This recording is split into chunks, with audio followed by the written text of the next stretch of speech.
سڵاتان لەبێت و ئەم کاتتان باش بینەرانی خۆشەویستی تەلەڤیزیۆنی کۆمەڵە بە یارمەتی هاوڕێیانی هاوکارم لە خزمەتتانداین بۆ پێشکەشکردنی گەشتی هەواڵەکانی سەر لە بەیانی ڕۆژی چوارشەممە سەرەتایش سەردێڕی گرنگترین هەواڵەکان. کۆبوونەوەی خانشینکراوانی کشوەری لە شارەکانی کوردستان وێران، گواستنەوەی ڕەزا ئەندیشە بۆ زیندانی مەهاباد و ناڕوونی چارەنووسی ئەشکان فەهیم، وەرگرتنی بەڵێننامە لە بنەماڵی ئارمی ساگەڕاوەند، ئازادبوونی چەند هاوڵاتی شارەکانی سنە و سەقز بەدانانی بارمتە، هێرشی پەهبادی تورکیا بۆ سەر ئۆتۆمۆبیلێک لە کۆیا، دوورکۆچنەوەی 556,000 مێرمەنداڵ لە پرۆسەی خوێندن لە ئێران و چوونە سەرەوەی ئاماری قوربانیانی هێرشەکانی ئیسرائیل بۆ سەر غەزە.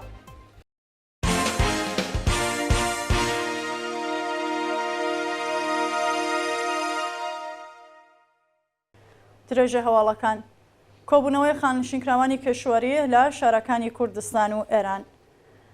ڕۆژی سێشەممە 25 مانگی ڕازبەر خانشینکراوانی کشوەری لە شارەکانی سنە و کرماشان و چەند شاری دیکە ئێران دژ بە دۆخی خراپی معیشەت کۆبوونەوە. بەپێی راپۆرسەکان خانشینکراوانی کشوەری هەر هەفتە دژ بە دۆخی خراپی ژیان و معیشەت خۆپیشاندان دەکەن. ڕۆژی سێشەممە خانشینکراوان لە شارەکانی سنە، کرماشان، قەزوێن و ئەهواز لە بەرزەم سندوقی خانەنشینی کۆبوونەوە و خوازیاری چوونە سەرەوەی ئاستی حەقدەست و مەزایە بە کردەوە زەرهاتنی گەڵاڵە یەکسانسازی و جابینکردنی بیمەی تەکمیلی بوون. گواستنەوەی ڕەزا ئەندیشە بۆ زیندانی مەهاباد و ناڕوونی چارەنووسی ئەشکان فەهیم.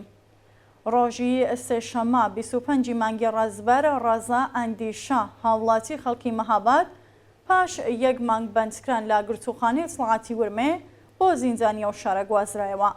لە لایەکی دیکەوە مانگێک بەسەر کاتی دەست بەسەرکردنی ئەشکان فەهیمدا تێپەڕ دەبێت و هێشتا چارەنووسی بە ناڕوونی ماوەتەوە. ڕەزا ئەندیشە و ئەشکان فەهیم بەرە بەیانی ڕۆژی هەینی 24 خەرمانانی ئەمساڵ لە هێرشی هێزەکانی حکوومەت بۆ سەر ماڵەکەیان دەست بەسەرکران. دەست بەسەرکردنی ئەم دوولاوە بەبێ فەرمانی دادگا و بە شێوازی تونند و تیژی بووە و تا ئێستا هیچ زانیاریەک لەبارەی هۆکاری بەندکران و ئەو تۆمەتانێک کە ئاراستەیان کراوە لە بەردەستانە. وەرگرتنی بەڵێننامە لە بنەماڵی ئارمی تاگەڕاوەند. بەپێی راپۆرسەکانە ناوەنجەمنیەکانی ڕۆژیم بەڵێننامەیان لە دایک و باوکی ئارمی تاگەڕاوەند وەرگرتووە بۆ ئەوەی سکاڵا لە هیچ ڕێکخراوێکی ئەمنی و نیزامی تۆمار نەکەن. بە پێزانیاریەکان دایک و باوکی ئارمی تاگەراوەند لە ڕۆژانی ڕابردوودا بۆ دەفتەری دەلاوەر ئەلقاسی مهر فەرماندەی ئینتیزامی پارێزگای تاران بانکێشکراون و لەوێدا بەڵێننامەیان لێ وەرگیراوە کە هیچ کات سکاڵا لە دژی ناوەنجە ئەمنی و نیزامیەکان تۆمار نەکەن.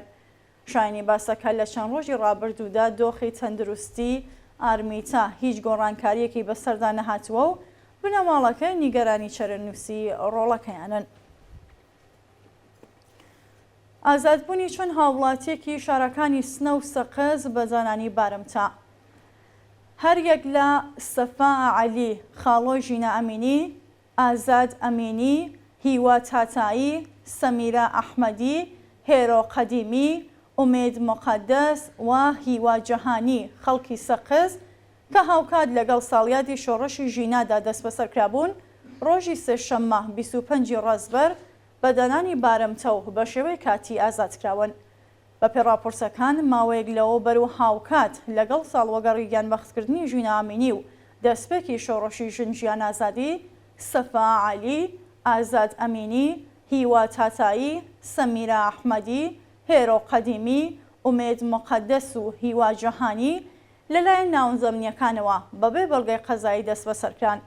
هاوکات لە شاری سنەش هاوڵاتیەک بە ناوی ئەرسەلان دیوارگەر لەلایەن ئیسلاحاتی سوپای پاسدارانەوە ڕەفێنرا بوو کە هاوکات لەگەڵ ئەو 7 کەسە ڕۆژی سێشەممە بەدانانی وەسیقەی 500 میلیۆن تمەنی لە زیندان ئازادکراون. سەپاندنی سزای 6 ساڵ زیندان بەسەر میکائیل منبەری. میکائیل منبەری هاوڵاتی خەڵکی گوندی نیەری سەر بە شاری سنە لەلایەن لەقیەکی دادگای ئینقلابی ئەو شارە بە تۆمەتی هاوکاری لەگەڵ یەکێک لە حەزبەکانی دژبەری ئێران و هەوڵدان بۆ نانەوەی ئاژاوە سزای 6 ساڵ زیندانی تەعەلیقی بەسەردا سەپا. بەپێی راپۆرسەکانی وێڕای سەپاندنی سزای 6 ساڵ زیندانی تەعەلیقی، سزای 2 ساڵ قەدەغەی سەفەر بۆ دەرەوەی وڵات و سەردانکردنی ئیدارەی سڵاتی هەر 4 مانگی جارێک بەسەر میکائیل مەنبەریدا سەپاوە. ناوبراو ڕۆژی چوارشەممە 8 پوشبەڕی ئەمساڵ لەلایەن ئیدارەی سڵاتی سنەوە دەست بەسەر و دواتر لە 22 خەرمانان بەدانانی بارەمتە 1 ملیارد و 400 میلیۆن تمەنی بە شێوەیە کاتی ئازادکرابوو.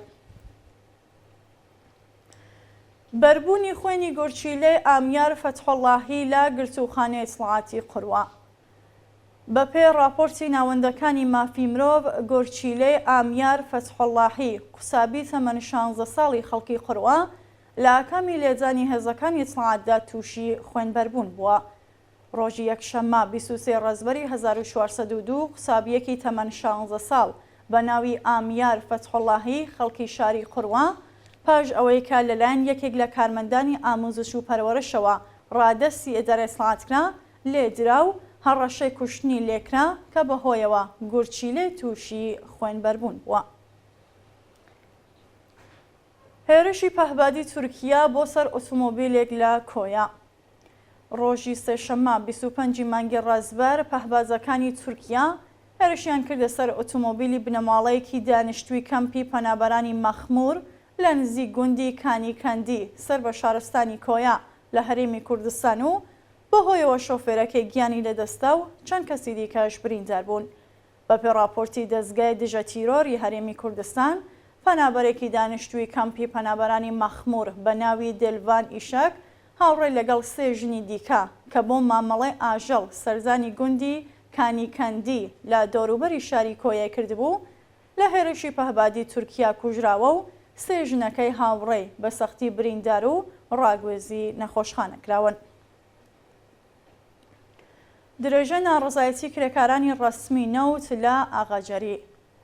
ڕۆژی سێشەممە 25 مانگی ڕازبەر کۆمەڵێک لە کرێکارانی ڕەسمی شەرکەتی نەوت لە ناوچەی ئاغاجەری لە پارێزگای خوزستان بۆ جارێکی دیکە دژ بە جێبەجێ نەکردنی زاخوازیەکانیان کۆبوونەوە. بەپێی راپۆرسەکان کرێکارانی ڕەسمی شاغڵ لە پرۆژەکانی نەوت و گاز و پێترۆشیمی باشووری ئێران خوازیاری چوونە سەرەوەی ئاستی حەقدەست و مەزایە، وەلانانی سەقفی حەقدەست، وەلانانی ئاستەنگیەکانی بەردەم مافی سەنەواتی خانەنشینی، پێدانی ئەو باجە زۆرەی ساڵانی ڕابردوو لەسەر حەقدەستەکانیان کەمکراوە و جابینکردنی ئیمکاناتی ڕەفاهی بوون. برینداربوونی 2 کرێکار و 2 هێزی ئاگرکوژێنەوە لە ڕۆبارتکەریم. بەیانی سێشەممە 25 ڕەزبەری 1402 بەهۆی ئاگرکەوتنەوە لە کارگەیەکی بەرهەمهێنان لە شارستانی ڕۆباتکەریم 2 کرێکار و 2 هێزی ئاگرکوژێنەوە سووتان و بە سەختی بریندار بوون. بەپێی راپۆرسەکان ئاگر لە کارگەیەکی بەرهەمهێنانی تینەر لە گوندی وەهەن ئابادی سەر بە شارستانی ڕۆباتکەریم کۆتووەتەوە و بەهۆیەوە 2 کرێکار و 2 هێزی ئاگرکوژێنەوە بە سەختی سووتان کە بۆ وەرگرتنی چارەسەری پزیشکی ڕەوانەیە نەخۆشخانەکراون. دوورکەوتنەوەی 556,000 مێرمەنداڵ لە پرۆسەی خوێندن لە ئێران. ناوەندی ئاماری ئێران ڕۆژی سێشەممە 25 ڕەزبەر ڕاگەیاند بەلانی کەم 556,000 مێرمەنداڵی ئێران پێش چوونە دەبیرستان بەهۆی کێشەی هەژاری و بێکاری ناچار بە واسێنان لە خوێندن بوون. بەپێی راپۆرتی ڕۆژنامەی ئاعتەماد لە ساڵی خوێندنی 1401 بۆ 1402 زیاتر لە 556,000 مێرمەنداڵ لە تەمەنی 15 بۆ 17 ساڵ وازیان لە خوێندن هێناوە کە 295,000یان کوڕ و 261,000یان کچ بوون. بەپێی ئەو راپۆرتە ڕێژەی منداڵانی قۆناغی سەرەتایی لە ساڵەکانی نێوان 95 بۆ 96 هەتاوی کە وازیان لە خوێندن هێناوە 99 لە سەد بووە، بەڵام ئەو ڕێژەیە لە ساڵەکانی 1401 بۆ 1402 بۆ 1.2 لە سەد زیادی کردووە. جێگەی ئاماژەیە کە عەلی ئەسغەر فانی وەزیری پێشووی ئامۆزش و پەروەرش ڕۆژی 19 خەرمانانی ئەمساڵ بە ئاماژەدان بە ئامارە حکوومەتیەکان ڕایگەیاندبوو کە 930,000 منداڵ بەهۆی هەژاری وازیان لە خوێندن هێناوە. دووە هەواڵ چوونە سەرەوەی ئاماری قوربانیانی هێرشەکانی ئیسرائیل بۆ سەر غەزە. بەپێی راپۆرتی بەرپرسانی بەهداشت و دەرمانی غەزە کە ڕۆژی سێشەممە 25 خەرمانان بڵاوکراوەتەوە، ڕێژەی قوربانیانی هێرشەکانی ئیسرائیل بۆ 3,000 و بریندارەکان بۆ 10,000 کەس بەرز بووەتەوە. بە وتەی بەرپرسانی بەهداشت و دەرمانی غەزا 1200 کەس لە ژێر دار و پەردوودا گیریان خواردووە کە 500 کەسیان منداڵن.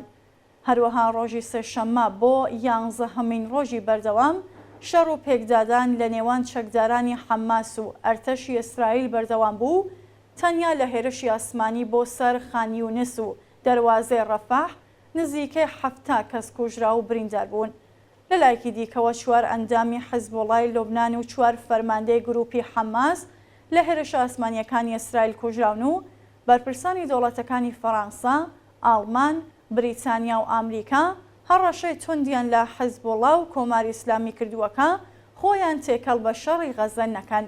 لە بەرامبەردا بەرپرسانی حەماس بۆ ئازادی 200 بۆ 250 بارمتە گیراوی ئیسرائیلی داوای ئازادی 6,000 بەندکراوی فلستینیان کردووە.